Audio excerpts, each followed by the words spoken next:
Podtacular, the unofficial Halo Universe podcast, presents episode 780, Put a Pin in It, recorded live on May 13th, 2021.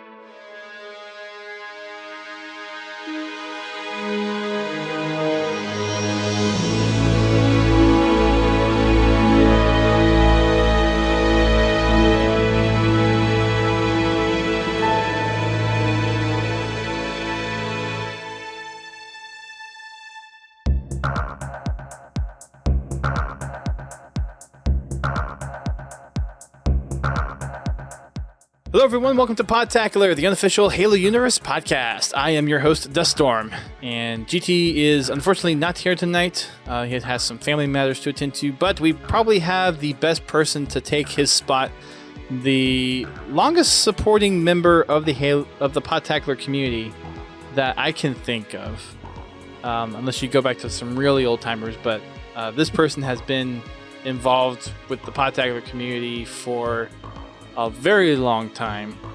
Probably close to as long as I have been here, something like that. Not entirely sure. We'll get to that in a little bit. But we got the one, the only PensHalo on the podcast. How you doing, Pens? Doing well. Thanks for having me. Thanks for being back on. It's been a while since we've actually had you on the show. I think the last time might have been when we were talking about Saints Testimony. Oh, wow. That would have been, 3 years ago? Ish? Yeah. Something like Haas, that? Haas was still there. Was still on, so yeah. Wow. And then... I think that was probably the last time I might have been on. And then Forward Unto Dawn tried to steal our thunder and have you on one of their podcasts recently. Yeah. I mean, I was on with Danny and Dave for talking about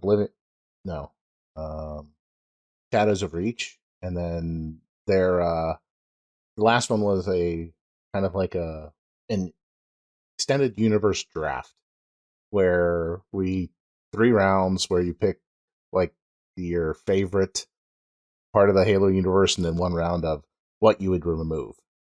Oh, that's interesting. Yeah, it was. I'll be honest, I haven't listened to their podcast since the one I was on from E3 2 years ago. Last year? 2 years ago? 2 years ago. Yeah, it was Nakai, myself, Danny, and Dave on there, and it was fun. It was definitely a fun time. So very good. It was an interesting way to do it. So yeah, for sure. There's definitely a lot of things you can do with the Halo lore as far as tier lists and discussions of what does and doesn't work, or what we like or don't like. So that doesn't get old for sure.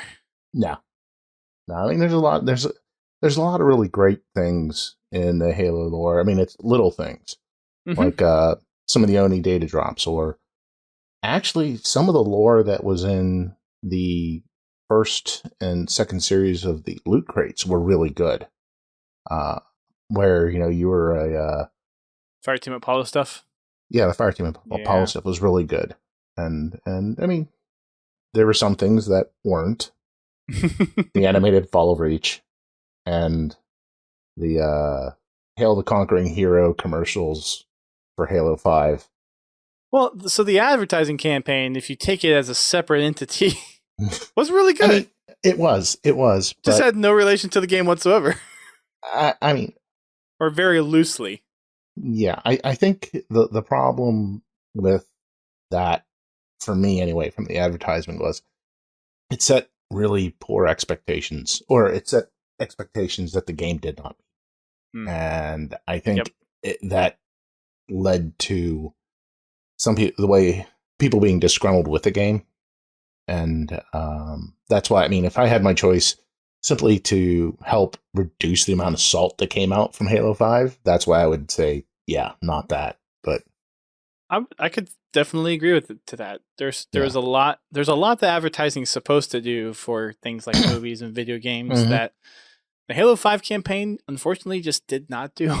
No, I mean, but to be fair, I'm actually a big fan of the Believe commercial run. for Halo 3. It was really well done. But if you look at it, it really didn't have a lot to do with Halo 3.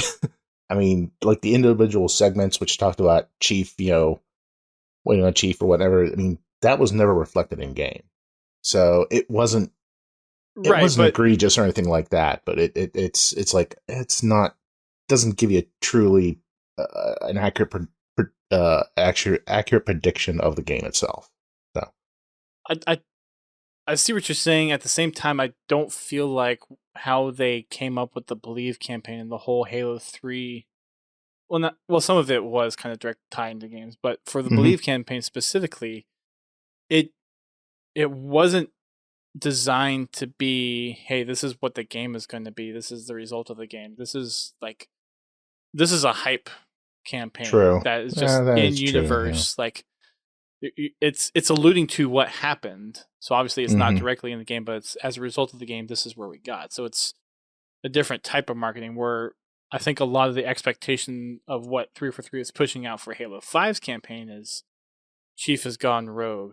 This is the mystery you're going to have to solve in Halo 5. So they were directly trying to influence, hey, this is what you're going to have to end up doing in the game, where Halo 3's campaign was like, no, this is the result of what you're going to eventually do, but it has no tie into the game whatsoever. Yeah, I mean, yeah, you do have a point there. But either way, like I said, it was something that individually it was well done. Cinematically, it was really nice. It's just the truth.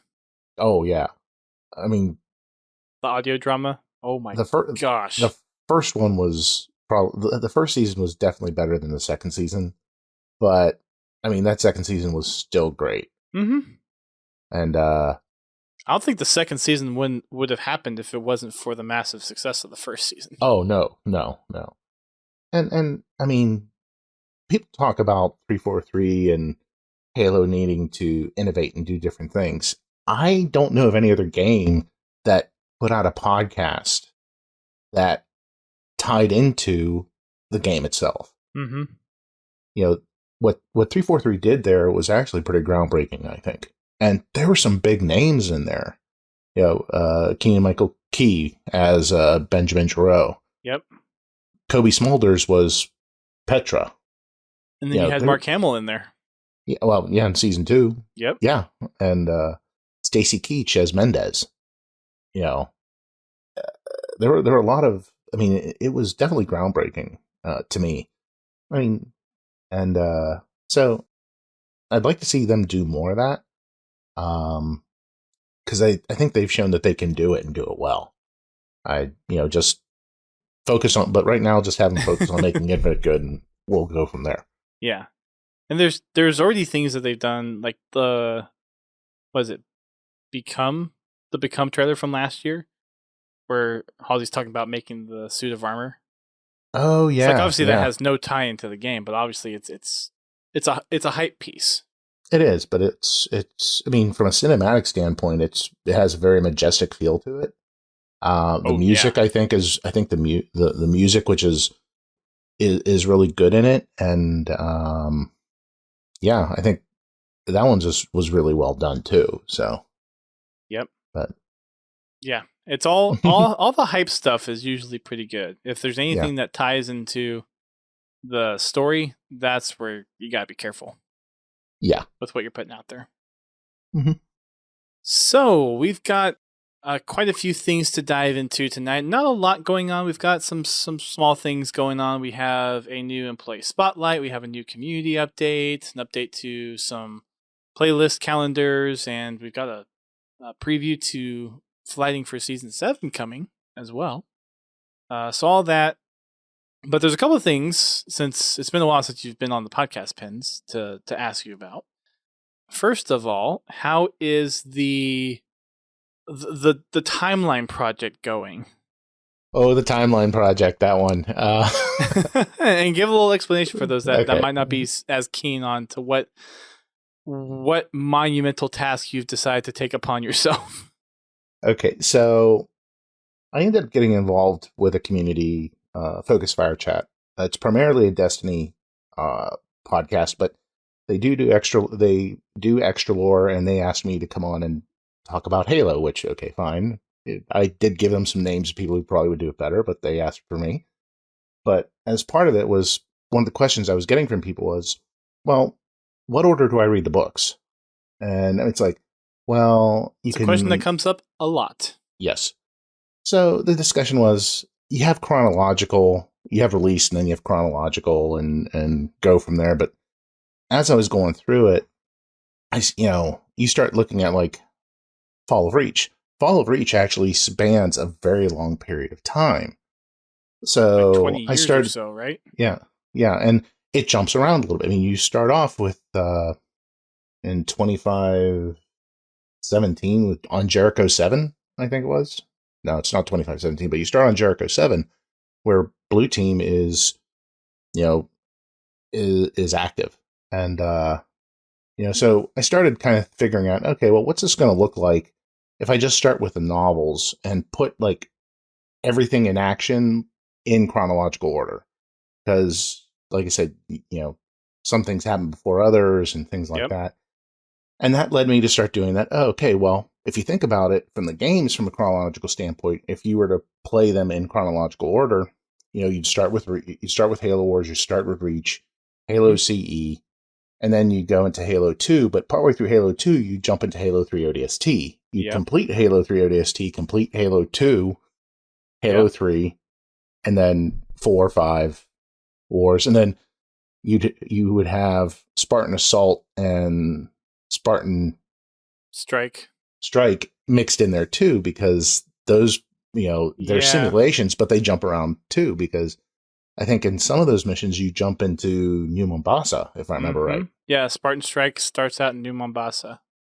Like right after or during the events of like ODST. Mm-hmm. Yeah. So this started me. So I started going down this rabbit hole where I started choosing, okay, like these pages of the novels occur here. This part of the game occurs here. This mission occurs here. That occurs there. 600 lines later, an Excel spreadsheet.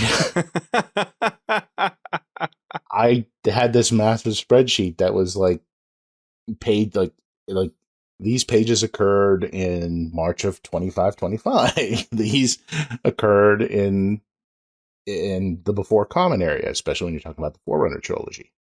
The one that was actually a real pain, though, was New Blood.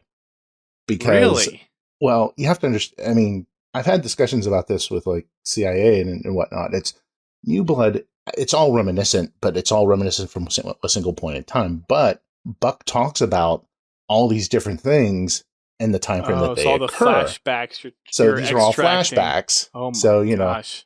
And it's just like, and I can't remember. He says someplace in there, it talks about how he tells stories, and you just got to keep up. I'm like, I love Matt Forback. He wrote that so well in Buck's voice. That was a pain to do. Reach out to be like, hey, can you make it a little easier on me next time?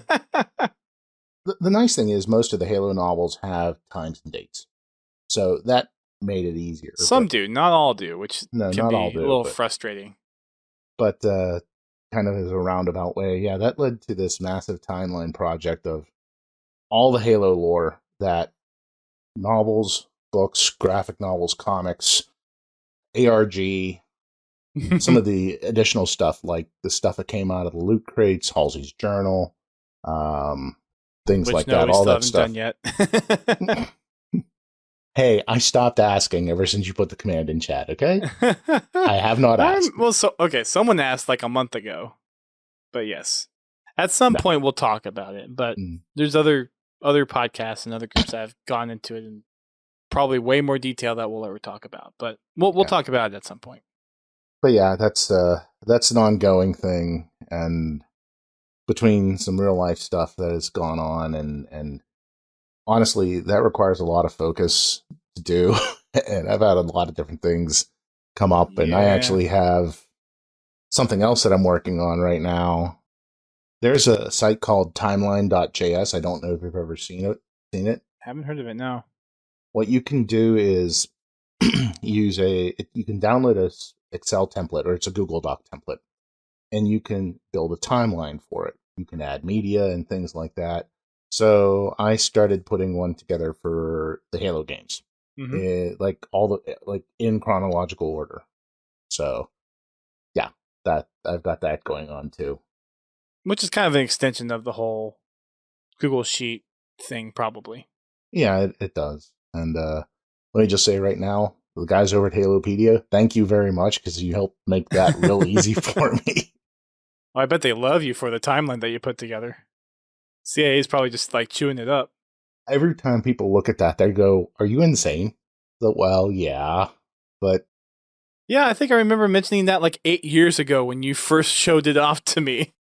And at that point, I think it was less than 300 lines. Yeah, it wasn't that large. And then last time I looked, I think we're getting close to 700, and it just kind of blew up. And yeah. So are you up to date? Oh no. I'm between the new books that are out and whatnot. And just like I said, some personal things that have come up over the year have taken my attention away that I've had to deal with. So I haven't had a chance to really sit down and do it.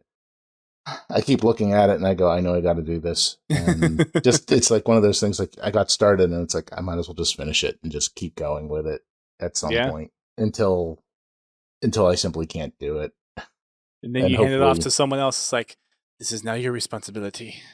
I don't know if anyone would want to. Oh, no, I'm sure CIA could find someone that would be interested. Mm-hmm. Nah, he chews that stuff up. Yeah. I mean, he's great to talk about with that kind of stuff too, because one of the things that was really hard with that was Spartan Ops, because you know the start date and the end date, but like how does it break down in between for each of the gets kind of tough. Yeah, it's like, okay, or chapters. Yeah, the chapters. Yeah. Okay. Well, what dates do these occur? You kind of know, okay, it occurs in this order, but where do they fall in the timeline other than, okay, it's, this month of this year kind of a thing. And so we just got to reach out to Grim and say, hey, Grim, I need some dates. Give me some numbers. Give me them digits. I'm sure he has all the time in the world to do that right now, too. Yes. Apparently, DJ just calls him up and just asks some questions. Well, I mean, yeah, because that's DJ. Yeah. That's incredible though. So you're over 700 lines? Yeah, it's over 700 lines right now. And dang. As frustrating as it can get, at times I sit back and I look at it and I go, wow, it's not to toot my own horn or anything, but it's something that takes a lot to do. Oh, sure. Keep up.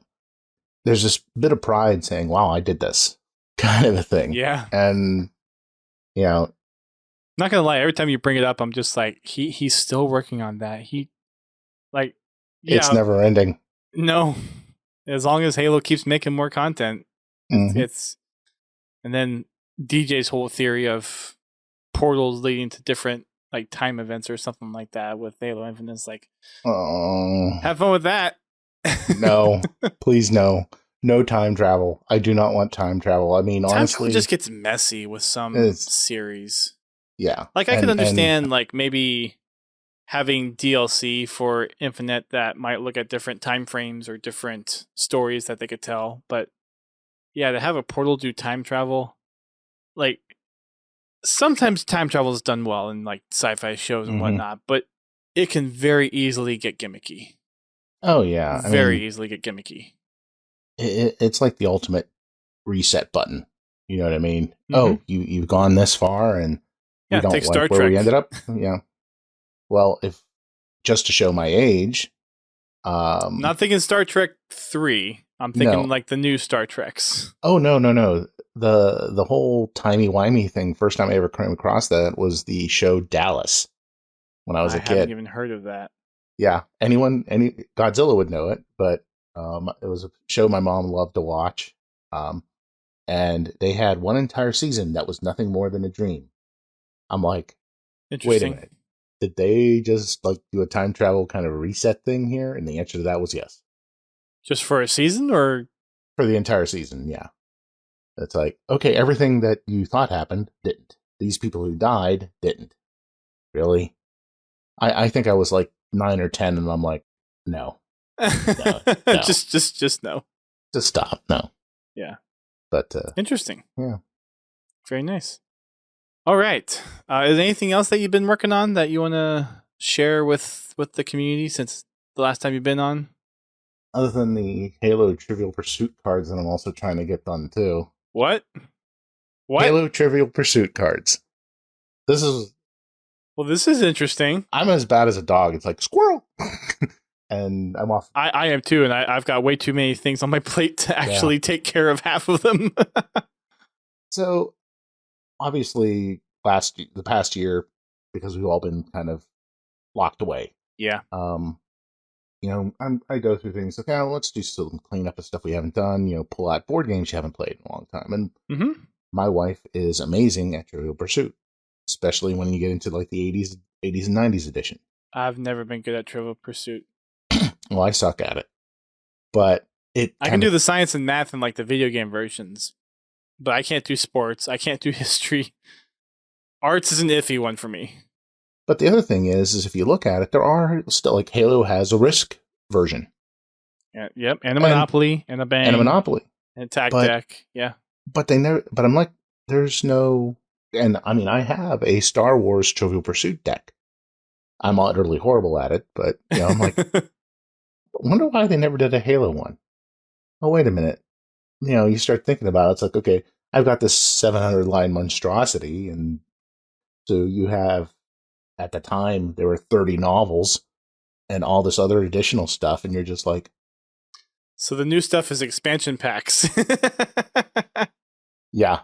And so I started putting together this, this whole thing of questions and different things, and it kind of snowballed. So I eventually, just thinking about it, I think I got to like either 300 or 400 questions. And wow. Yeah, it's ridiculously long. How many cards are normally in a Trivial Pursuit box? Deck. I think it's 100 because I think that it kind of varies from different editions, but 6. That seems kind of like a low number. Well, you have 6 categories. 100 questions of each, so of each category. Okay, that seems a little more. That makes a little more sense. And I mean, I broke it down to campaign questions that would be specifically for the campaigns, stuff for the extended fiction, gameplay stuff like skulls and achievements and things like that. I had one called Dev Blog, which was questions like, okay, this X-Men actor played John 117 in the web series Halo 4 Forward Unto Dawn. That kind of thing.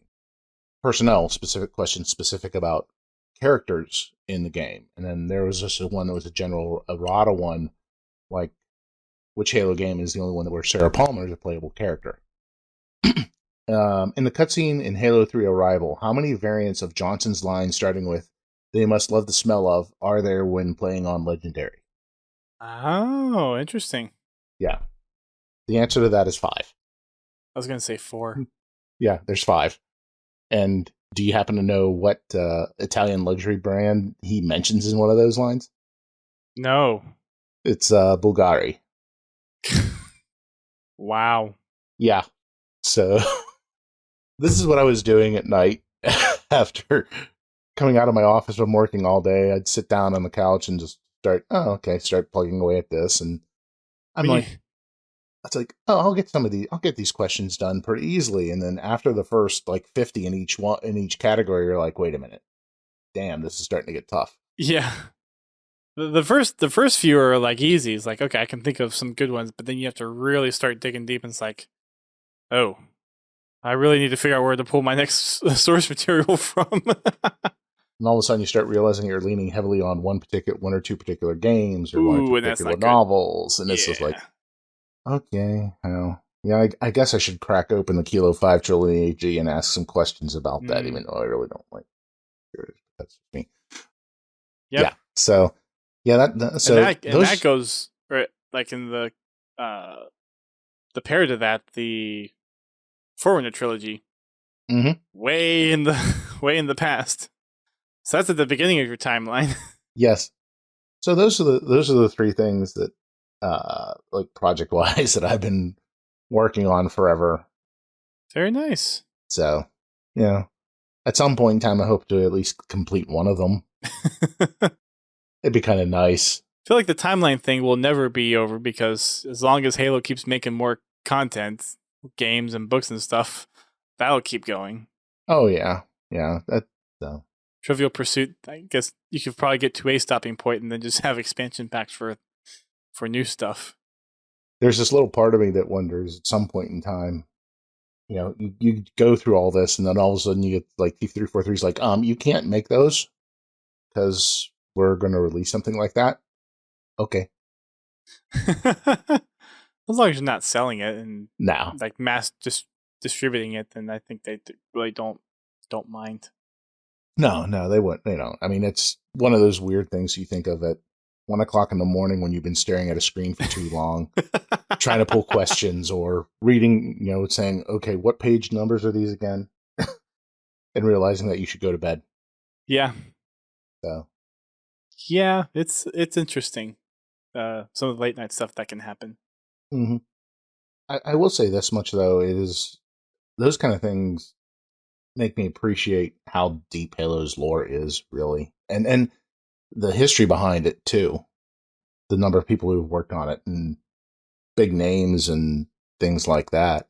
I can't and it permeates my head so much that, like, I watch the Fast and the Furious movie. I see Michelle Rodriguez. All I can think of is the one clip from Halo 2, where she voiced one of the Marines. Was that the one from the Metropolis Bridge? Yep. Yeah. Metropolis, where Johnson drops off the tank. Yep. So they just blast right through us. Rocket's 50 cal didn't do a thing. Probably one of the most memorable scenes of all the Halo cutscenes. Oh yeah, yeah. Well, pretty much any scene with Johnson, pretty much. Mm-hmm. Johnson's just a trump card. Oh yeah, I mean, he's just the one. He's like that one character that he's not the major character, but he has some of the best lines. Mm-hmm. And everyone he's just loves funny him. enough to be not corny, but be memorable. Mm-hmm. Yeah. This is it. Hold me, baby. Exactly. It's like, oh, you have to make it so endearing yet so funny at the same time. Mm-hmm. Well, considering he was based off of Al Capone from Alien, so. Yep. Which I was required to watch. And I did. You're probably one of the few that's like, he finally gets one of the major inspirations for a well-beloved Halo character. Any other movies that you want to add to the list that DJ and GT will inevitably throw at me? Well, you watched Event Horizon, right? Did you see Event Horizon? Yes. Okay. Yeah. I seem to remember they bringing that up. I'm like, no, I watched that movie and I would never recommend it because I just didn't like it at all. But it was definitely an interesting movie. Did not quite expect the ending. No. I mean, the thing is for me, when it comes to movies, not to go too deep into tangent, is movies for me, I'm just as eclectic as my music. I like, there's a lot of newer movies that I like that are just stupid fun. Like Speed Racer is a great movie because it's cast so well and it just matches the kind of cheesiness from the anime cartoon. It's great. I've seen clips of the cartoon, but I haven't actually. And I forgot there was an actual Speed Racer movie. Yeah. John Goodman as Pops is so brilliantly cast. Okay. So that's one. But then I could also tell you to go watch The Maltese Falcon with Humphrey Bogart. Because when you say actor and actress names, most of the time I know it's going to. I just have this blank stare because names I just don't associate well for some Have you reason. at least heard of the movie The Maltese Falcon? No. Have you at least heard of Casablanca? Yes. Okay. And any other movies you want to quiz me on? The Man with No Name trilogy from Sergei. There's a trilogy? I've heard of The Man with No The Name. Good, the Bad, and the Ugly. I've seen that. Fistful of Dollars, a few dollars more. Oh, I didn't know that was a trilogy. It's technically, it's not a true trilogy, as in one takes after another after another. Okay. It's just, it's kind of labeled as that because Clint Eastwood plays the same character in all three. So it's kind of similar to the Cornetto trilogy. It's not really three back-to-back movies, but they're supposed to be kind of like in the same mythos. Yeah. In a way. Okay. Gotcha. And then one last one, Silverado. I've heard of it. Haven't seen it. It's a Western, but it's brilliantly funny. So. Very nice. All right. Well, let's get on to some of the updates that we have.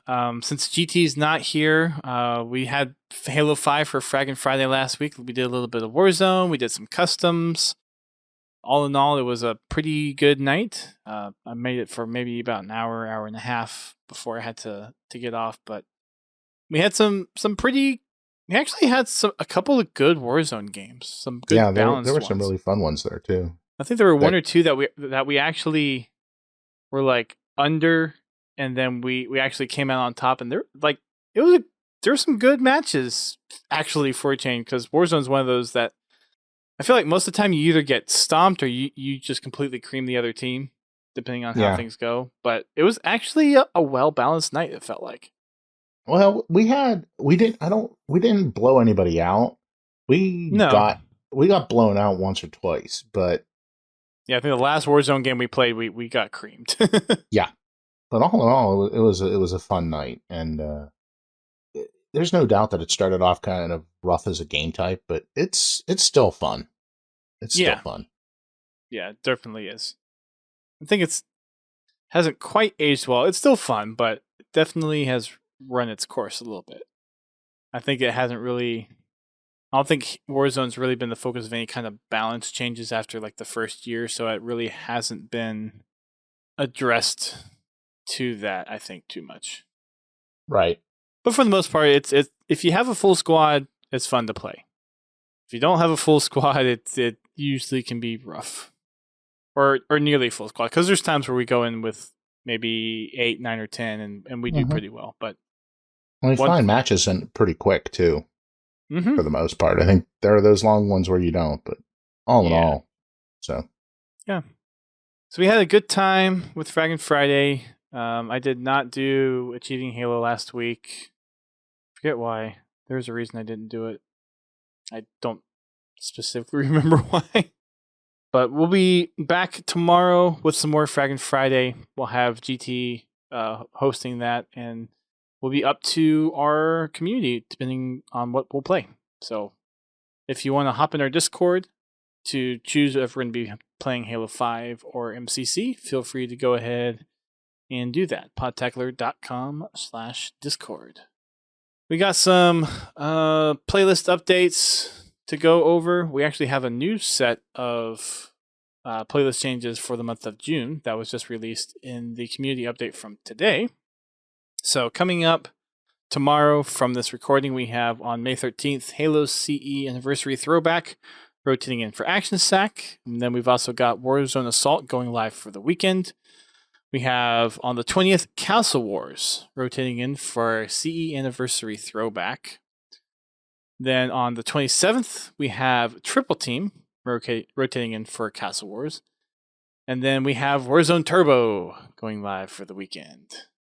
I don't need to say the thing, or do you need the no? That's okay. Effect? That's okay. Do you need the turbo effect? Ow! Now you understand GT's pain every week. Yes, or almost every week. I don't always do it. I try to limit it now because it's kind of run its course a little bit. But every now and then I like to throw it in there. That's okay. Bobby or Keys will go ahead or Frogbots will go ahead and do that come Friday night when that's on anyway. So yeah.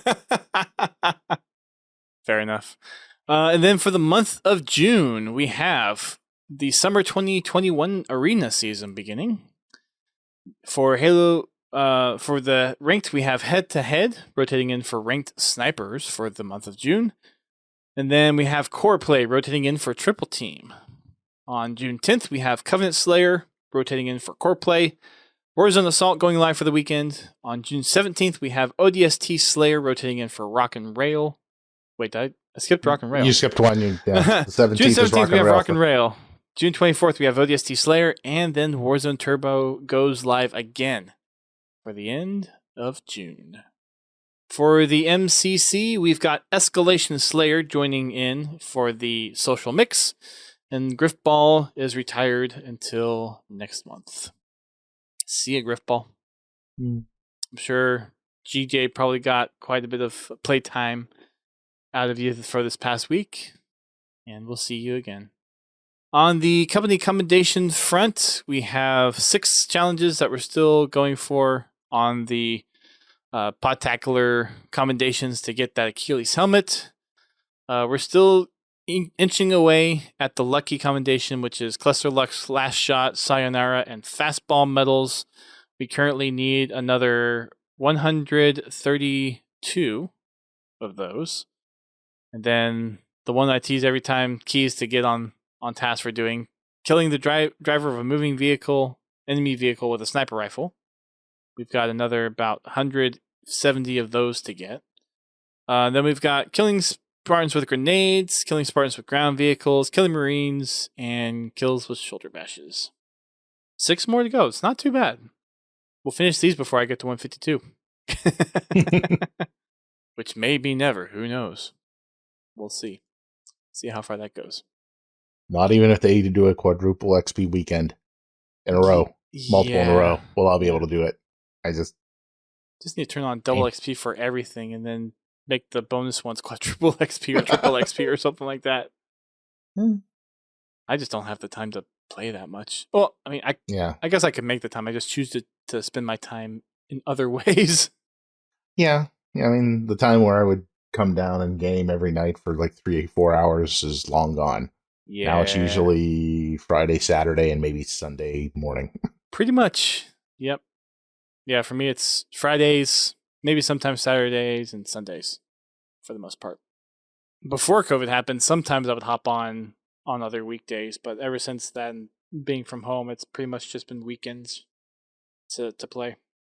On the MCC development and flight updates, we've got a couple of things coming down the pipe for MCC. An update to quit bans as far as timeouts go. So for your first offense, you'll get 5 minutes. Second offense, 15 minutes. Third offense, 30 minutes. Fourth offense, 60 minutes. Fifth offense, 180 minutes. And sixth offense, 16 hours. Wonder what happens after 6. I wonder if it's like a semi-perm ban. Because, the fact that you would... Well, you just can't play matchmaking. Yeah. Yeah, so it's bans for quitting and AFKing. Well, if you do that often enough, you probably should be semi-permanent. Have an extremely long ban, because it's like, okay, either your internet is just that bad, or you have something else going on, and you probably shouldn't be on gaming anyway. Well, it sucks because first offense now is 5 minutes, and I think it was 1 minute before, and we've had times where someone was in a matchmake game and they're waiting for us to finish, and then they hop on over, and then we have to wait a minute before we can hop into matchmaking. Or it happens very often with Xbox servers where someone lags out of a game, and then we're out of the game, and we have to wait for them to be unbanned because they lagged out of another game 15 minutes ago, and that counts as their second one, so now it's a 5-minute ban. Yeah. So, I get what they're trying to do. They're trying to deter some of the negative behavior, but at the same time, legitimate disconnects getting hit with this stuff when they can't tell. I get technically why they can't tell, but at the same time, it kind of sucks. Yeah, I mean, it's there's any number of technical reasons that can happen, or beyond just someone having to step away. And I mean, it'd be ideal if there was a way to be able to tell that, but unless you're gonna do it as if it's a technical reason that actually generates a technical error code that can be filtered and say, okay, no, this won't count. You know what I mean? Yeah. Short of somebody hitting X and leaving the match, which is totally different.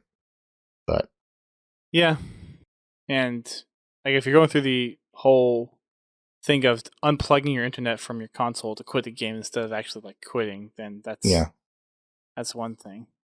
Like I would say, like if you get disconnected once, like first offense, 5 minutes seems a little much. The 1 minute thing seemed maybe a little bit better, but because like once will happen to anybody, whether it's an internet Right. blip or you're disconnected from the server.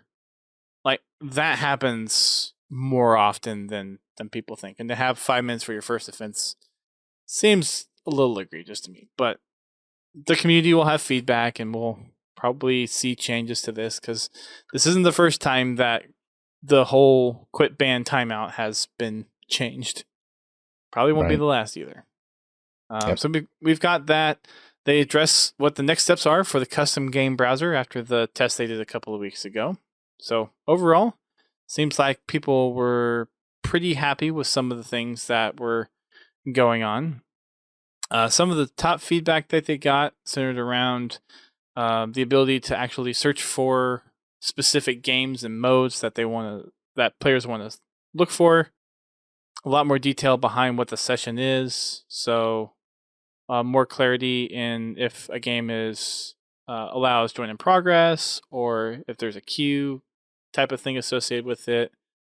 Some more session details, so a little more akin to what you get maybe in a more traditional PC server browser type thing. And then just more controls as a custom game lobby host. And there's a lot more details in the forums if you guys want to go check that out. We've also got some Flight Season 7 stuff coming down pretty soon here. Key area focuses are going to be improvement for the visuals for Halo CE to better mirror Legacy, improvements to the maps Waterfall and Edge, 7th season customization content, and of course various bug fixes, which is pretty common Standard. for the last two. Yeah, pretty standard stuff. So that's what we've got coming down for the MCC Dev and Flight update. So again, if you want to be part of the Season 7 flighting, make sure your Halo Insider profile is up to date.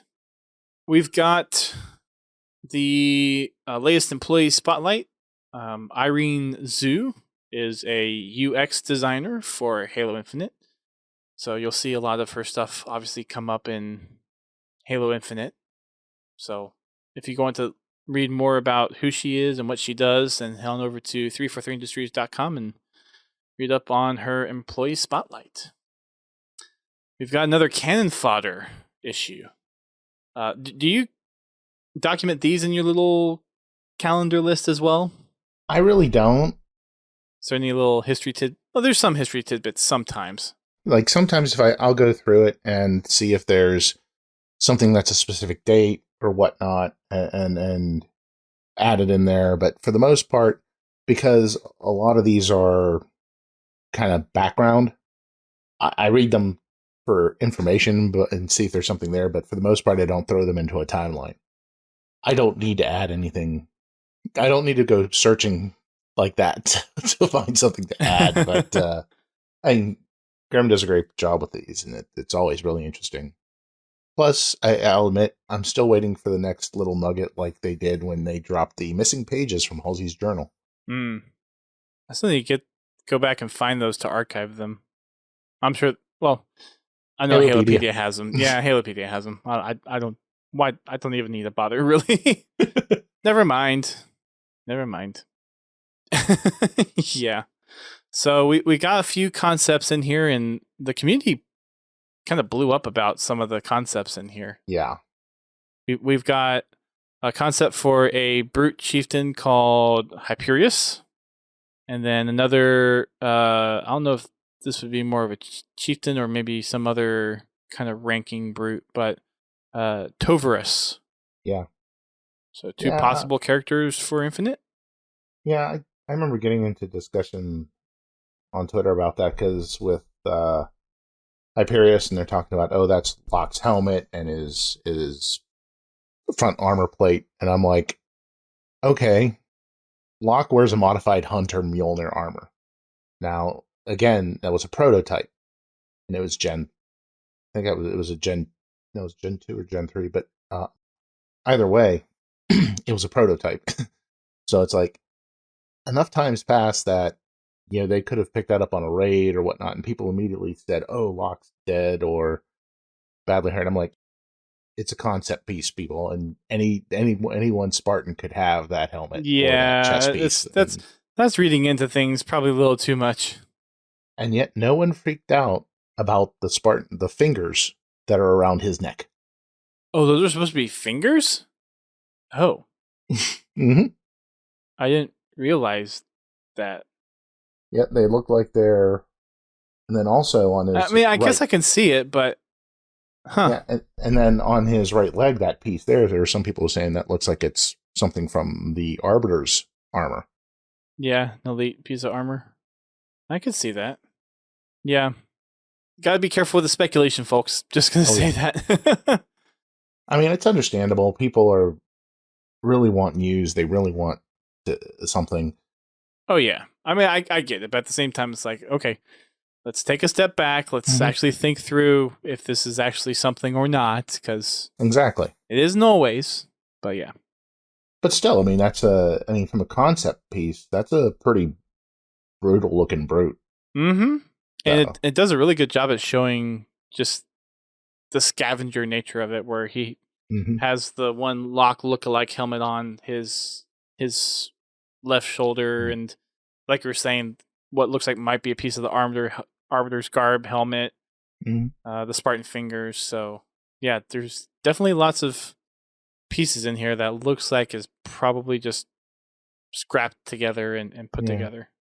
It's kind of an interesting counterpoint to the Tavares one, which actually has some pretty clean lines on it. Mm-hmm. Looks very put together.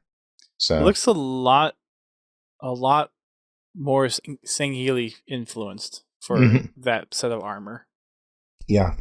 Than any of the traditional brute or anything else. And then we've got a scrap cannon concept, which looks like a spike gun on a turret of some kind. The nickname was the Gatling Mortar, according to Grim in the Post. Yeah, so, the idea of a Gatling mortar, that's going to hurt going up against it. Thunk, thunk, thunk, thunk. Pretty much. It's like brute shot on steroids. Ow. Except they don't bounce. It just impales you. We got a concept of the Razorback Warthog. That's pretty cool. Looks like a Cybertruck. Yeah. Looks like a V2 Cybertruck. But it does look pretty neat. Yeah. I mean, obviously it is a concept of something will probably change on it, but it does look pretty cool. Looks like a freaking tank. Mm-hmm. That armor plating just looks...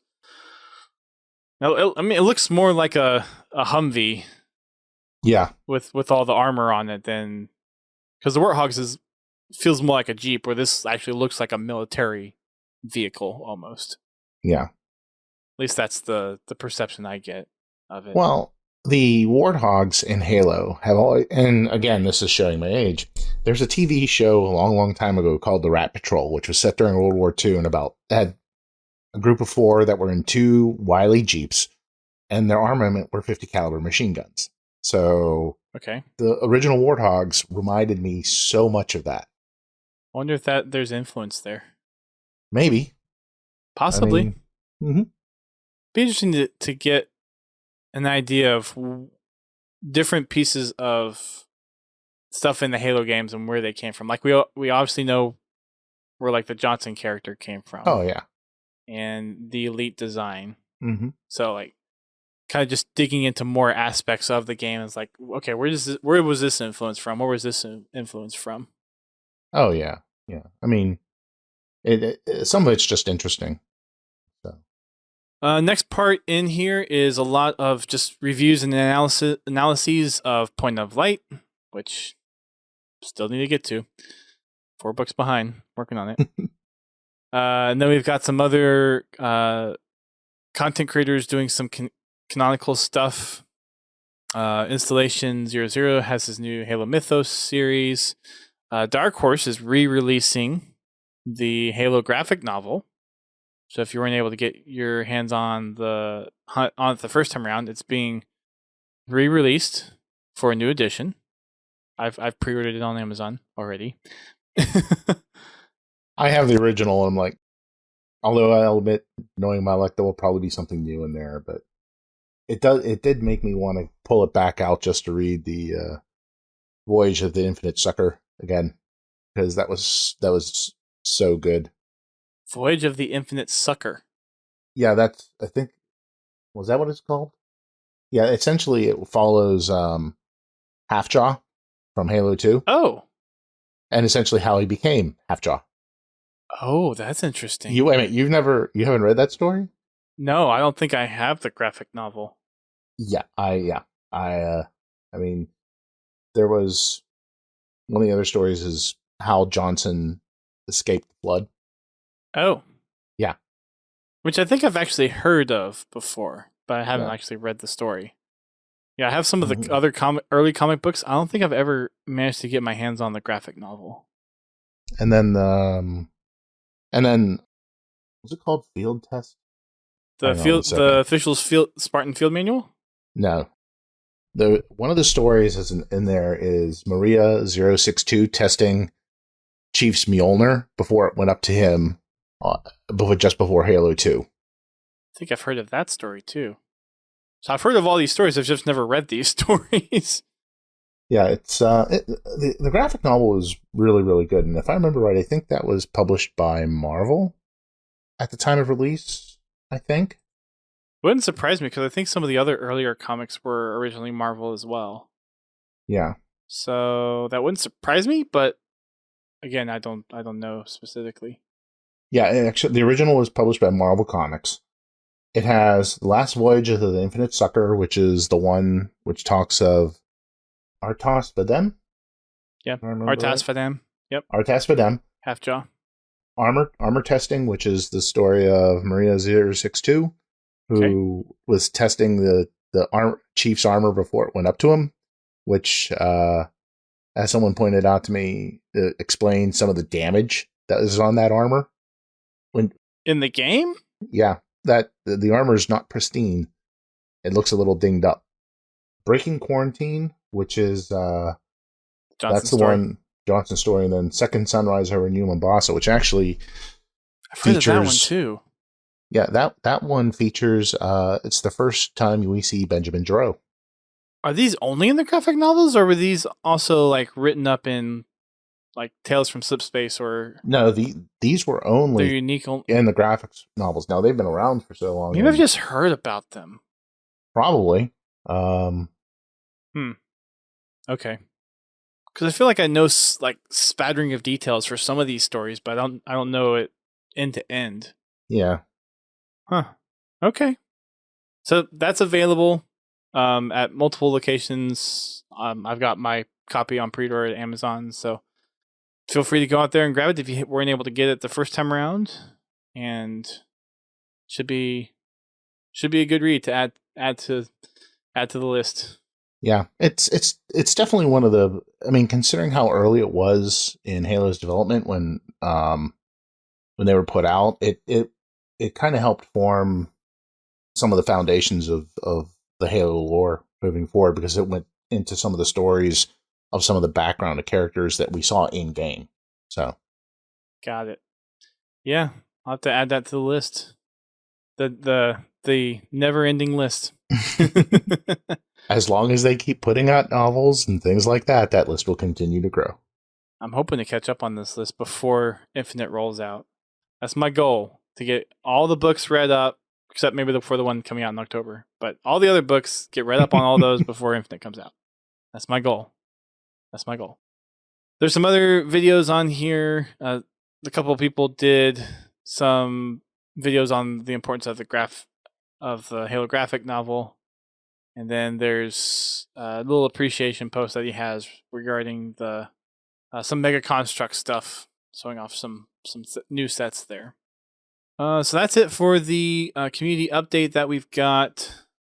Not too much stuff, that was the cannon fodder. That wasn't the community update. That was the cannon fodder. Always nice to see Jeff kind of come in, drop a little lore bomb, and go from there. Yep. Although you in the community update, there was the entry of the Halo gear for Xbox's 20th anniversary. Yes, we're just about to get to that. With the community update, and then there was a whole bunch of posts around Xbox turning 20 years old. They're kicking off their celebration early. They have a whole bunch of merch out there as well. There's some 20 gold with what kind of looks like the Master Chief from the silhouette from the official Spartan field manual. Yeah, Looks like kind of the same silhouette, but there's the t-shirts, if you're looking for XXX, are all sold out already. That's not surprising. But yeah, there's a mug, there's a thermos, there's a little pillow case, a hat, and a shirt. If you want to get the Halo 20th anniversary gear. Not my particular taste in stuff, so I'll probably pass on it for me personally, but I know there's going to be several people out there that will try to grab those as soon as they can. I need to get rid of coffee mugs. I don't need to be buying anymore. So I have my collector's items, which is all the Halo stuff, and then my wife's collector's items is coffee mugs. Oh, so we have a whole what's supposed to be like china cabinet full of coffee mugs. And granted, I have a couple mugs in there too, so like she's not the only one collecting mugs, but for the most part, that's her collection stuff is coffee mugs and pretty much anything Disney, and then I have all my Halo stuff. So I justify my Halo purchases, and she gets mugs. Like I don't do anything else, so what do? I buy Halo stuff. There you go. And yeah. Yep. Halo stuff and then tech gear. Yeah. Because we're tech nerds. And that is not a cheap hobby. No.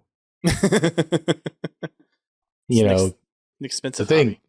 You said, I will say this much. If there's something Halo that I want and something techie that I want, I will more than likely get the Halo thing if I ask for it for like Christmas or my birthday, rather than the tech thing. I'm like, yeah, okay, yeah, that's the Halo stuff's a little more easy to probably buy for, because at least it's an interest where like all the tech stuff is like, okay, I need this for a very specific purpose, and it needs to be this specific thing or something very closely related to it. That is why you provide the Amazon link. When people ask for guests, just click this link. You'll be fine. Here's my wish list if you want to buy me something. All the stuff on there is pretty expensive, so just fair warning. Well, the cheapest thing's probably $250. If you want something cheap, buy me a gift card. Amazon gift cards, they're as good as cash. At this point, pretty much. Yep. Also in the community update, we've got a nice little 20-year piece of artwork that looks very akin to maybe Pixel Flare stuff. Maybe not quite. Maybe some influence from Pixel Flare, but it's kind of a look of classic Halo CE on one side, and then the Halo Infinite stuff coming on the other side. Yeah, that's really, really nice though. That's a really nice piece. I kind of wish there was a version without the 20-year logo right in the bottom middle, just to have a clean version of it, but it's still nice. It kind of reminds me a little bit of I can't remember when there was a piece of artwork that it was the 15-year one that had like all the characters lined up. Yeah. Chief, Halsey, and everything like that. Gosh, it didn't seem like that long ago either. I know. Wow. That's actually the background on this the computer that I'm calling from. That's the background I have on there. It's also on my computer upstairs, but that one I think was really well done. I think this is really well done too. So, and thank you, Keys. This was not done by Pixel Flare. This was done by David Heidoff. That's because it's like not quite Pixel Flare, but it has a few kind of aspects of it that might be influenced by him, or maybe touched up or something like that. Digital. I mean, it has a digital feel to it. But no, David Heidoff is the person behind this. If you see a flare, you know it's Pixel Flare. That's actually kind of funny. That's good, Keys. I like it. So definitely check out the artwork. It's really, really nice, really well done. download it, make it your phone background, make it your laptop, desktop background. There's all the different formats there for you, whatever you want to make it as a background for. We've got, let's see, anything new down here? Yeah, we've got Cliptrosity making a return for HCS stuff. So if you want your chance at grabbing one of the Cliptrosity nameplates, then get those clips up and going, get them sent in, and maybe you'll nab yourself one of the Cliptrosity nameplates. There's a grassroots big team battle play date night, ladies' night, with several prominent Halo female streamers. This is taking place tomorrow from 5 to 7 Pacific time, 8 to 10 Eastern time, so right in the middle of our Fraggin' Friday. So by the time you're listening to this, it's probably already come and gone. But they're giving away some nameplates for those that match up and play with them. Although, you never know. Maybe if MCC wins and we match up with them on BTB, we might match up with them on BTB. It's very possible. Probably get our butts handed to us, but yeah. We'll see. We'll see what happens. But yes, we will probably get our butts handed to us. And that's okay. Yeah, it happens. We've got SWAT Nation's Halo Forever coming up on Wednesday, May 19th from 4 to 6 Pacific time. And this is going to be a Halo 4 SWAT event. And then we've got Europa Halo May Big Team Battle. This is happening on Tuesday, May 18th. Ubernick's going to be taking a part in that, along with Echidna, Gaskin, Spiteful, Jumbo, Wonderboy, Sherzy, and Sims. So quite a few familiar names in that list. There's a couple other tournaments going on as well. Oh, we got a raid from Hayden. What's up, Hayden? Thanks for coming on over. Thanks for bringing us in. And hey, Irkibu, no worries. I see you in there. Not a problem at all. We've got pretty much just recaps of everything else. And then at the very bottom, we have a nice little piece of art from Mythos. So nab your art for the month. That's a nice looking piece, too. Uh-huh. I wonder which... So this is concept sketch of the Betrayal on Talista from Mythos. Have I read that? I don't know if I've read that specific story out of Mythos yet. I don't think I've read all 3 anthology books yet. I've read bits and pieces out of each one, but I haven't read stories from the whole book for each one of them yet. Yeah. I have them in my checklist. Well, Mythos is definitely worth a review and read. It's really well done. Yeah, certainly. Certainly. And then for our Fiction Friday post that we got from the Halo Twitter account last week, the Covenant Destroyer is a vessel intended specifically for pursuit and attack, although it can and has been used in lieu of cruisers and carriers for occupant purposes. And then the Jazzwares stop motion animation. More Shots mentioned to us last week that it was out on some other social media. It's out on YouTube now, so all 3 episodes of the Jazzwares live action is up on the Halo YouTube. If you want to go check them out there. A little bit shorter podcast tonight. We will have DJ and Rage More Nerd on next week for their second draft of the DreamHack Griffball tournaments. I believe the next one that they're doing is Halo 3. So the first one was Halo 4. I think this next one's going to be Halo 3.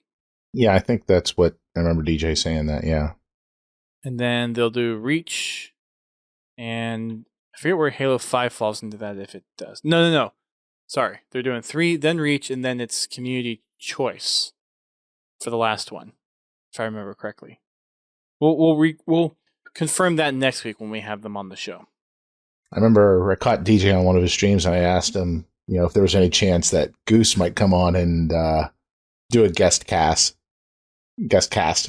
That'd be cool if she that did. It'd be kind of neat. That would be neat to have her back. It could happen. It could happen. Yeah, it certainly could happen.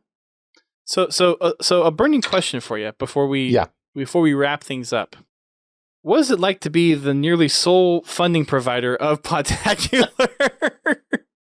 My name's PensHalo, and I have a sub problem.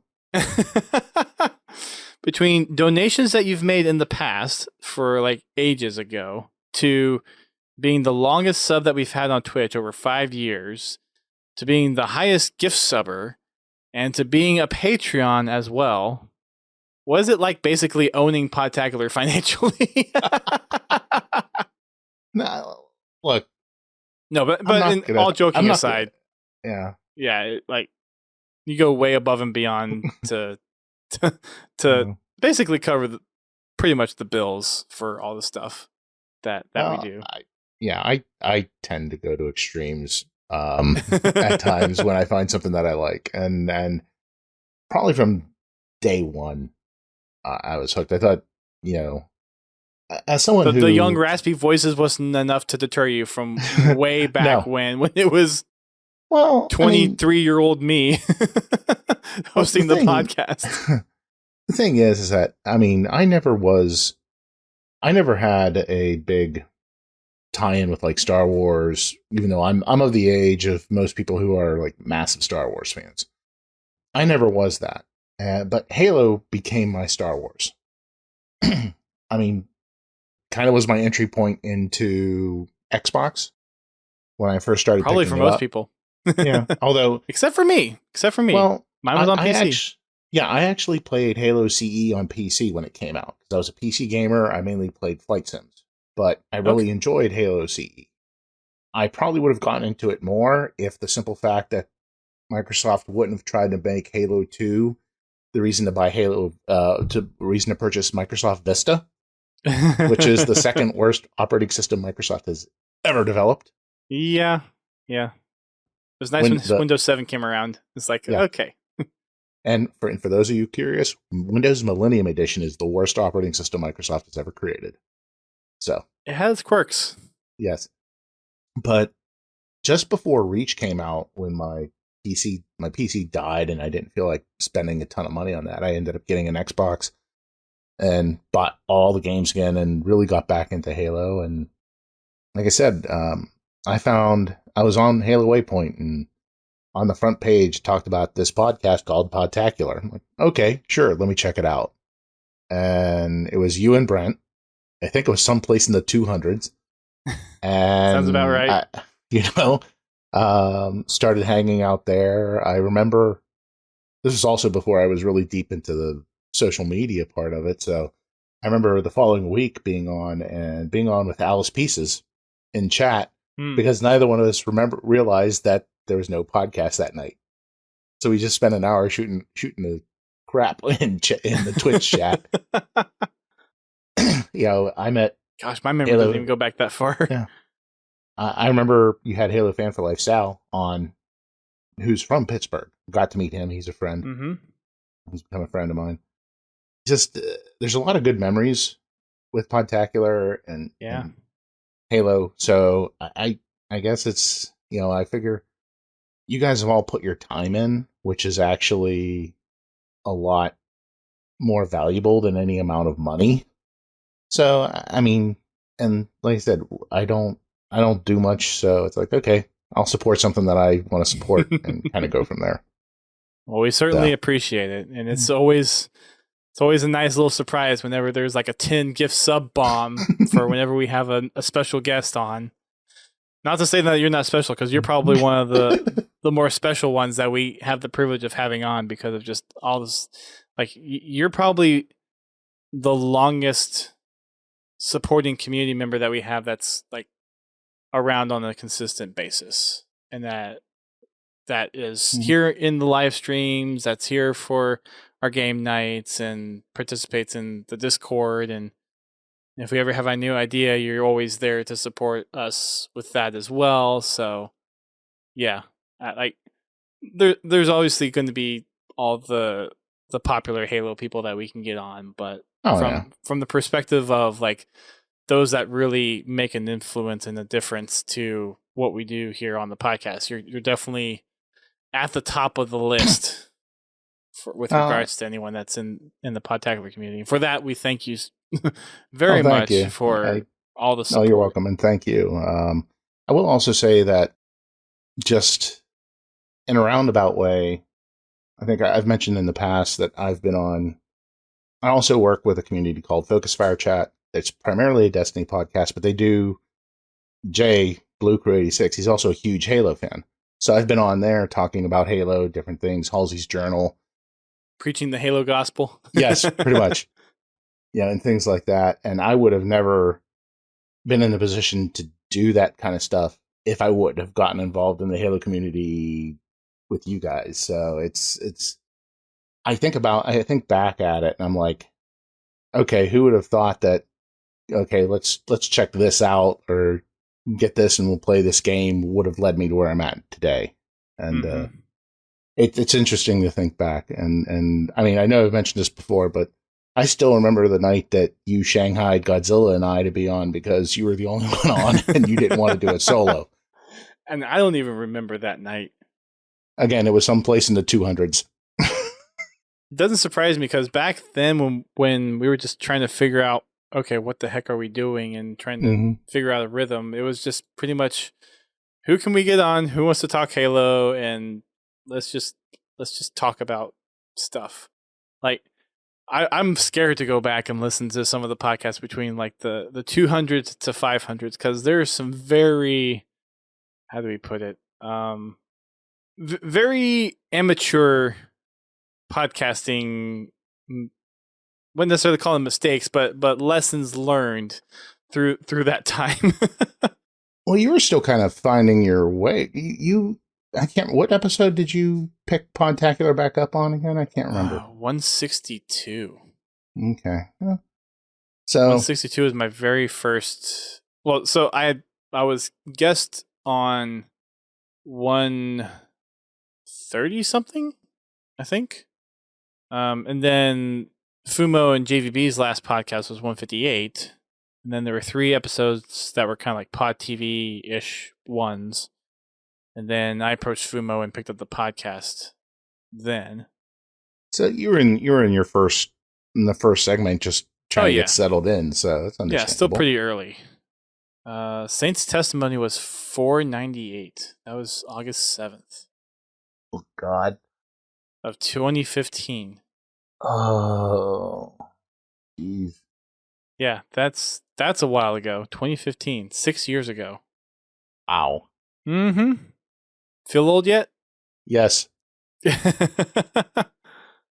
Trying to find the very first one you were on. Unfortunately, when I search for pens, it kind of searches for a lot of different results. Yeah.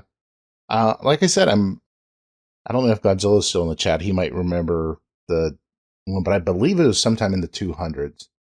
Like I said, it just sticks with me because it was the first time someone said, "Wait a minute, why don't you, go get your headset and hop on?" I'm like, okay. Yeah, you want to be on the podcast? Come on over.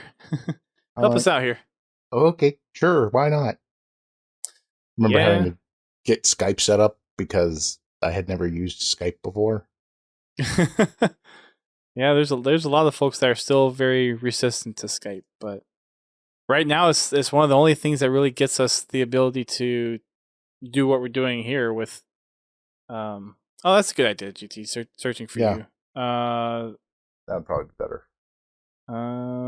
Yeah, I'll keep looking as we go through things, but there's definitely a lot of things I've learned over the years from trying to get just better at doing the podcast, being able to speak clearly and enunciate, and just not having what's the word I'm looking for?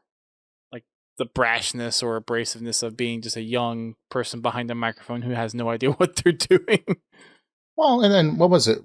Was it the 500th when at RTX when you actually were on a pod? You were on with Goose, and I can't remember who else it was, but it might have been one of the Drunken Halo guys, but like the basics for starting a podcast, was that was a separate panel. That wasn't 500. That was a separate panel that I did. But yeah, we did do a like it was the art of podcasting. Art of podcasting. Yep. Yes. Yeah, we did have one of those. I actually did that twice at RTX. And we had Goose on the second one along with Justin from Drunken Halo. And there was someone else that we had on as well.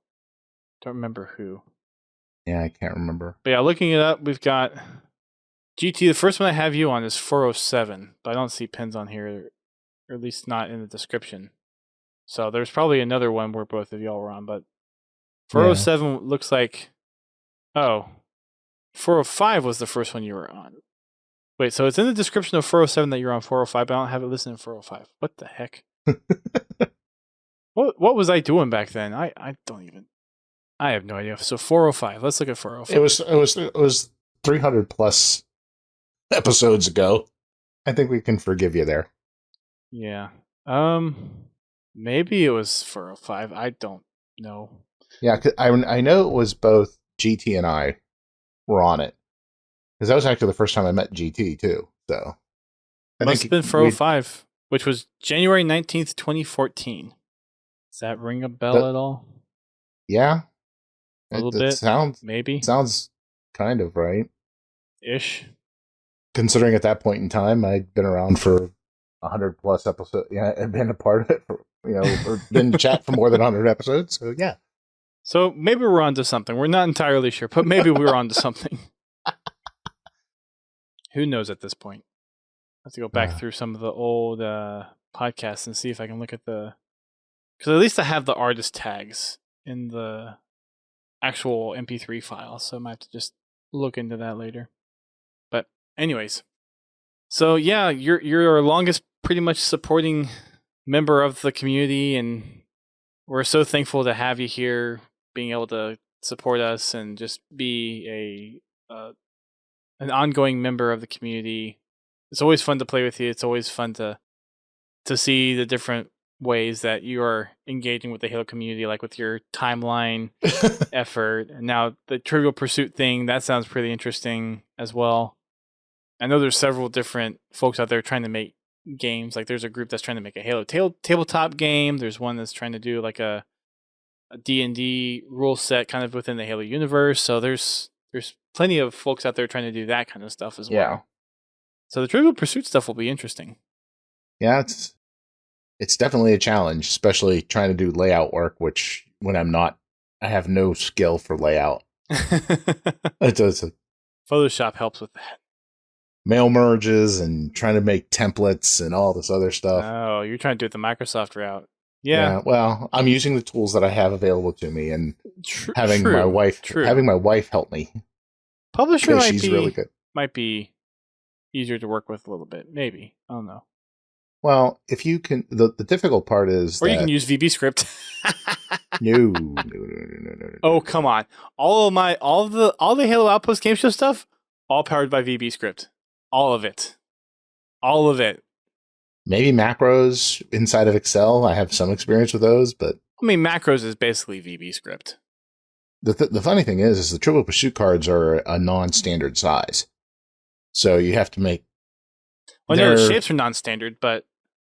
Well, yeah, I mean it's a non-standard. Like, it's not business cards. They're bigger than business cards, but they're smaller than index cards. So you there's no word template. So you have to create the word template for it, which I did. And then, the little circles with the words, the symbols in them for the different categories and all that other stuff. It's Publisher might have been an easier route for some of that. Maybe. I don't know. I honestly, though, because I did all the questions in Excel, using that for a mail merge actually made it easier. Yeah, I could see that. So, other than trying to figure out font sizes and spacing and all that other happy stuff. Shrink text to fit. Then you probably get some weird artifacting there as well. Oh, all of a sudden you put it in and you realize that, wait a minute, I'm only seeing 5 questions because 2 of these are like 3 lines and I have to try to shrink the questions down to get them down to 2. And it's... Yeah. That's fun. I do hope that I can at least get them... I'd like to get it done before Infinite comes out and, spend the money out. Nice. Like, I have thoughts on making a custom like card holder for these, and the question is do I want to find a Halo artist who's willing to do some kind of concept art, or do I just slap the Halo logo on it, and go from there? I'd be surprised if you couldn't find somebody that would be Yeah. interested in doing something like this. The problem is I don't know what I'd want on it. That's kind of the hard part, honestly. I mean, Just put the Oni logo on the back. The classification of knowledge. As long as Margaret Parangosky ain't anywhere near it, fine. I'm sure she's the answer to one of your questions.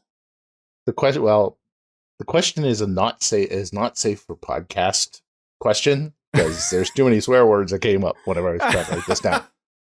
So this is not going to be a family-friendly edition of Trivial Pursuit. No, it pretty much will. It's just if there's any one character in the Halo universe that has a tendency to make my teeth go on edge, it's her.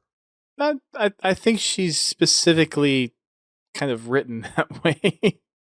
Well, I love Karen Travis is a great author, and her story Human Weakness in Halo Evolutions is great.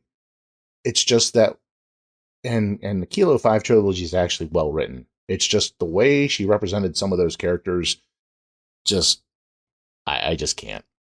Yeah, I've heard people have rubs the wrong way. I don't like him at all. I don't like Parangosky. It just Yeah.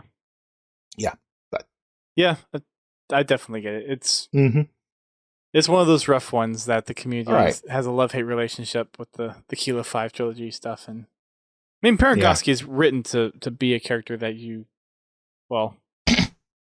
maybe most people would like despise or not really look up to. But for me, I think she's a well-written character. Yes. It's kind of like in all the games that I've played, in all the like fantasy novels and things like that, Halo has some of the best well-developed characters, even if you dislike them. Halsey, to me, is still one of the most interesting and best characters I've come across, period, end of story. She's not a good character. I will never say she's a good character. Or a good person. I would never say she's a good person. But she's an amazing character. There's a lot of depth and nuance there. So yeah. I mean, for someone to say that they don't like a character doesn't necessarily mean that they're a bad character with like from the way that they're portrayed. It's just that they're portrayed to be a character to be disliked, and that's their intention. Yeah. Doesn't mean that they're yeah. What's another word to use there? Because it's like you're saying they're a good character because they're written well, but they're a bad character because they're a well-written antagonist. There we go. Well-written. Well-written. Well-written. Well-written antagonist. Yeah. And there's another phrase, too. It's not an antagonist. I can't think of what it is, but there's another phrase, but antagonist is probably going to be the best one that I can think of right now, even though I know it doesn't fit Halsey the way it should. But, yeah. Halsey's just an amazingly well-written character, so... Well written by Will Wheaton. Nice, Bobby.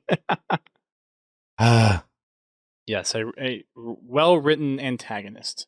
Yes. That's the way to put it. Cool.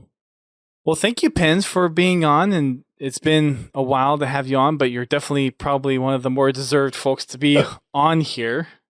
Well, thank you. I appreciate it. Thanks for having me. Yeah, certainly. It's been fun to catch up and hear about your escapades within Halo, and we get to see you every week here in the chat stream or the stream chat, and every Friday we get to see you as well. So if you guys want to catch Pins, he's pretty much on wherever we're on stream, and you want to drop your socials and other places you pop up on the internet. Pretty much it's going to be Pens_Halo on Twitter. I love the Twitter. Yeah. Follow me at your own peril because you will probably get flooded with a lot of corgi and wolves. I will warn you right now. Yeah. Also, I do at times stream on Twitch. Yep, those legendary runs on Halo. Ooh. Well, hey, I completed it. I mean, honestly, not that I need something else to do. Yes, I've been contemplating doing a chronological mission run through Halo. So, starting with Halo Wars, like we discussed earlier with the Yeah. timeline.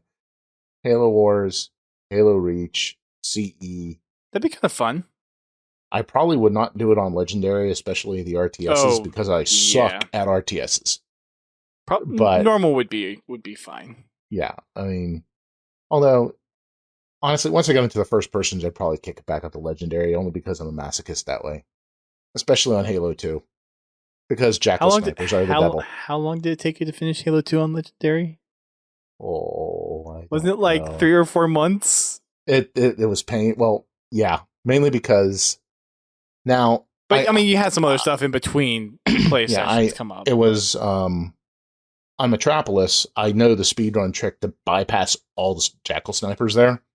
But I can't. The mission name is escaping me right now. But it's the one outskirts, just before where you get on the gondolas.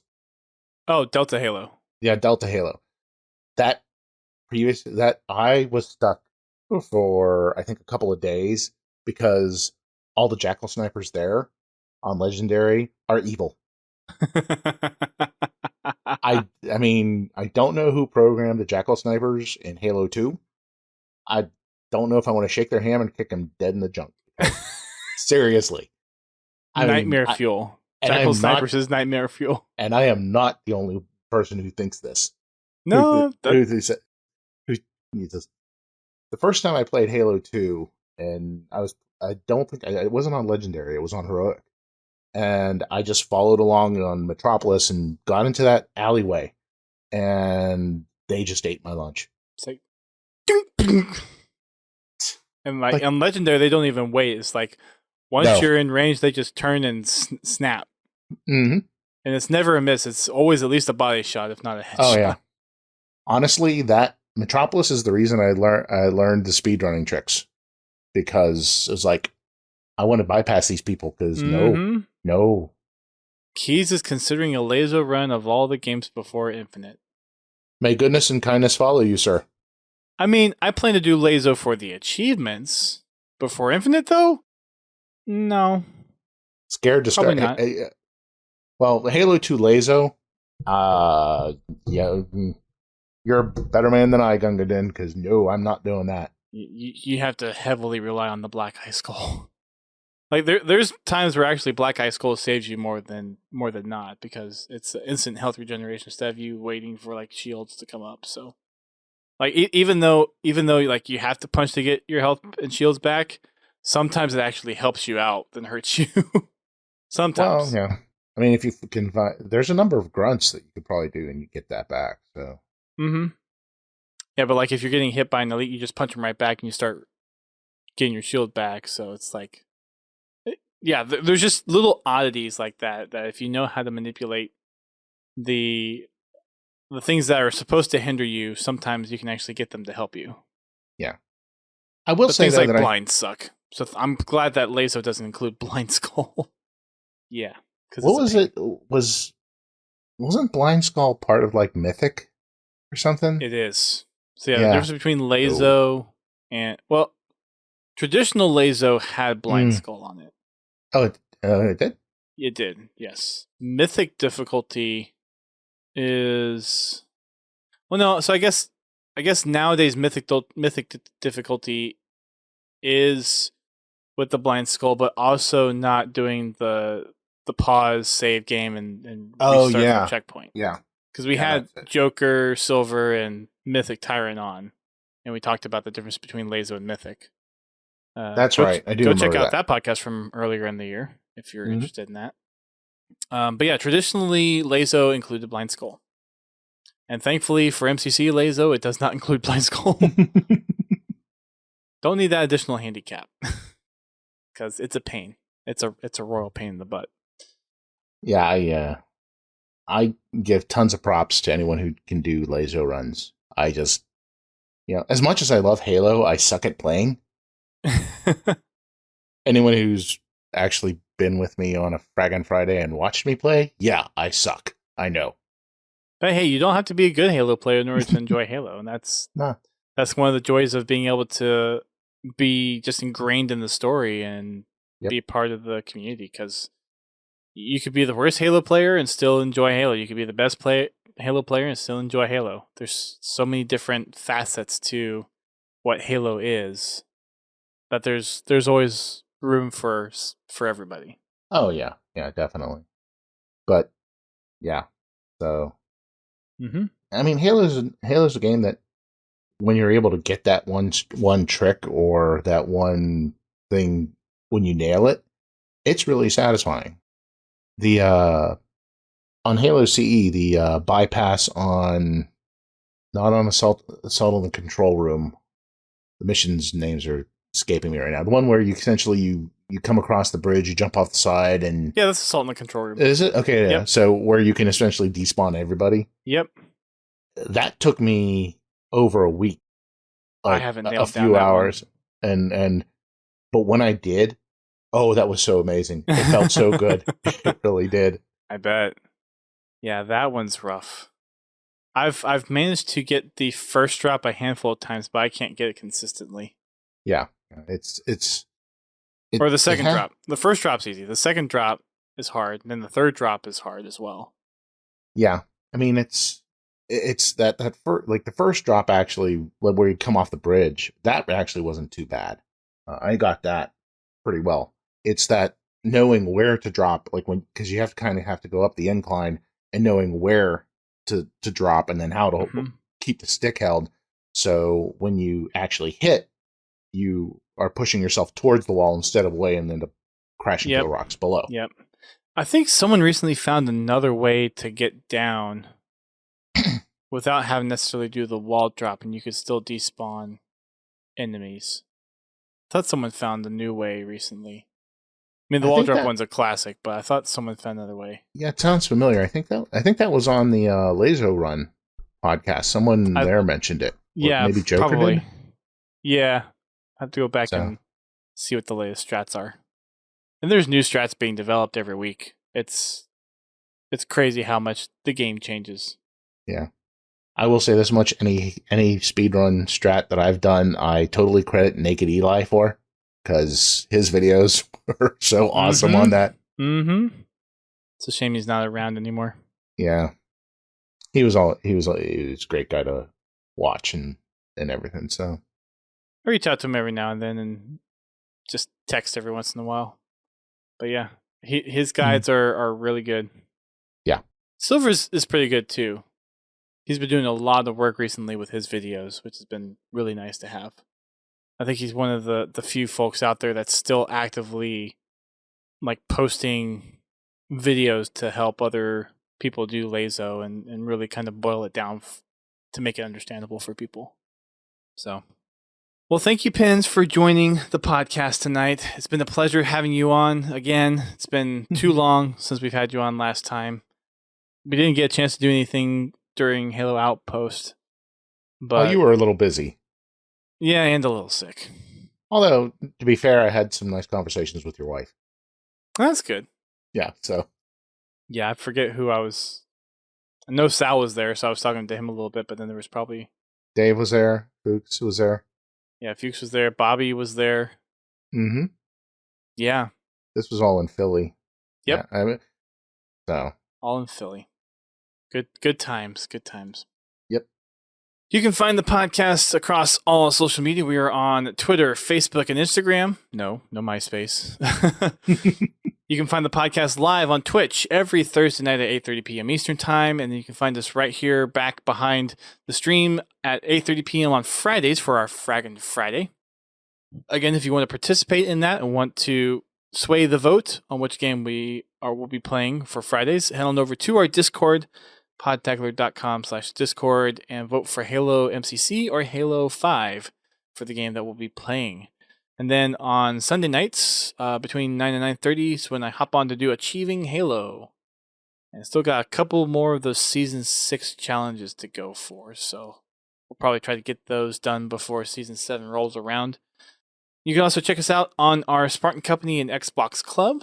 When we do our Tales from the Foxhole segments, that's where we pull some community content from. So if you have a fun little Halo story or moment or thing that you want to share as far as screen grab or little video clip, feel free to share it with us and we'll talk about it on the show.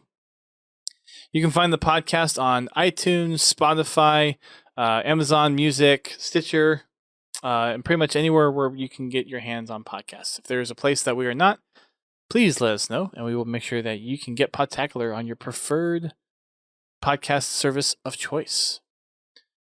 You can check out the podcast and support us in many different ways. There's the way of just watching the show and sharing us. For everyone that's out there who listens to us, we thank you so much for just taking your time out of your day to listen to us and sharing us with your friends, family, and whoever else would be interested in the Halo universe. We also have many different ways that you can help out financially if that is something that you wish to do, like Pens here, who is the funding king of Podtacular pretty much. You can do so by subscribing to us on Twitch. We have Pens being the longest Twitch subscriber. I think it's like, 68, 69 months now? Something like that. Something like that. Yeah. So you can subscribe to us on Twitch. You can also become a Patreon patron and get some nice little perks over there, like VODs to our podcast streams, show notes, some cool swag, and guest hosting opportunities like this that Pens has on here. We have another opportunity coming up with one of our other patrons, Prestige Ace, who will be, he's, I think, just a month or two away from his guest host debut on the podcast. And then we've also got Pens, not only gifting out subs, not only subscribing himself to Twitch, but he's also a patron of our Patreon. And then we've got Confal as well helping out. So thank you all for your patronage. If you choose to do so, you can just donate to us directly through PayPal, if that is the way you would prefer to do it. Our latest donation from Bobby was graciously received, way more so than we would expect out of a donor. But we thank you so much, Bobby, for your donation, and just appreciate all the support that we get. Next week, we will have DJ and Rage More Nerd back on the show for tournament number 2 of their DreamHack Griffball series to do draft number 2. Last time was wacky and all over the place, and I expect next week to be no different. So come on over, join us for the live stream. It'll be a lot of fun. And then head into the weekend, head on over to the DreamHack stream to watch the Griffball action take place. Actually, I think it might be on DJ's stream, but it'll either be DJ stream or DreamHack stream. And it'll be Griffball pretty much all weekend. Definitely on DJ. I remember him saying, I'm pretty sure it's definitely his on his stream. I think the last one's on DreamHack's. Yeah. I think that I don't know if he said last time they were still looking for neutral hosts for that, so I don't know. Yep. Yeah. So if you're interested in helping out, then hit him up over on Twitter. Twitter's probably the best way to get a hold of him.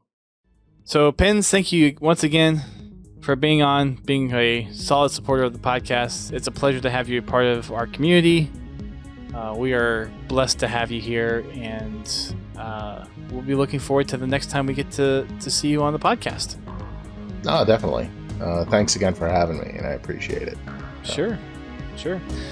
Well, until next time, whether you're joining us for Fragging Friday, Achieving Halo, or the next podcast, stay safe out there. Respect one another, especially here in the States with the whole mask lift mandate with all the COVID stuff going on. Just respect one another, be good to one another, and always remember to keep on fragging them trucks.